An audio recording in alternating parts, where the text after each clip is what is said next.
নমস্কার বন্ধুরা, আজকে নিরামিষ ডাল পোস্ত রান্না করব। উপকরণগুলো আমি রেডি করে নিলাম। আদা ছাড়িয়ে নিলাম, কড়াই গরম করছি, গোটা জিরে দিচ্ছি, একটা শুকনো লঙ্কা দিচ্ছি। তারপর রান্না করছি পোস্ত ডাল, নিরামিষ ডাল পোস্ত। তেল গরম করছি ভালো করে 2 মিনিট।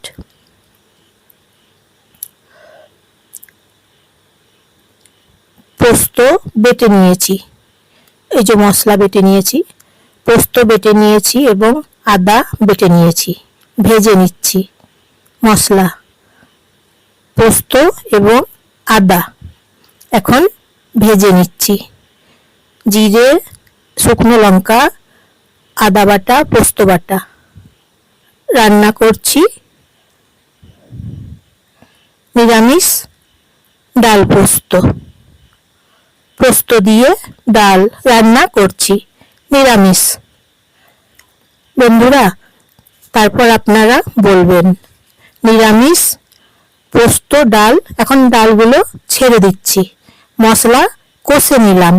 এইভাবে নেড়ে চেড়ে মশলা কষে নিচ্ছি।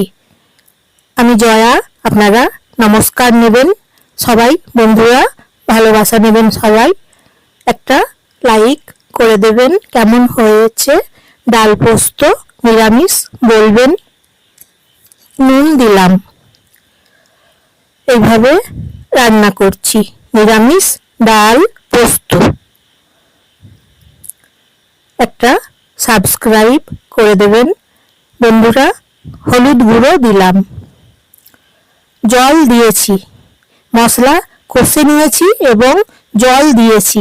নেড়ে চেড়ে খুন্তি করে রান্না করছি নিরামিষ ডাল পোস্ত রেসিপি।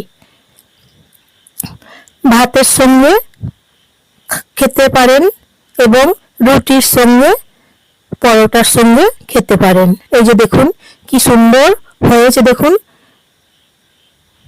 ডাল এবং পোস্ত। পোস্ত বেটে নিয়েছি, পোস্ত বেটে দিয়েছি, ফুটছে ডাল। নিরামিষ ডাল পোস্ত হয়ে গেছে। একটা বাটিতে, একটা পাত্রে রেখে দিলাম। আজকের রেসিপি কেমন হয়েছে বলবেন বন্ধুরা। একটা লাইক করে দেবেন, একটা সাবস্ক্রাইব করে দেবেন বন্ধুরা। এই যে ডাল পোস্ত রুটির সঙ্গে, পরোটার সঙ্গেও খাওয়া যাবে এবং গরম ভাতের সঙ্গেও খাওয়া যাবে।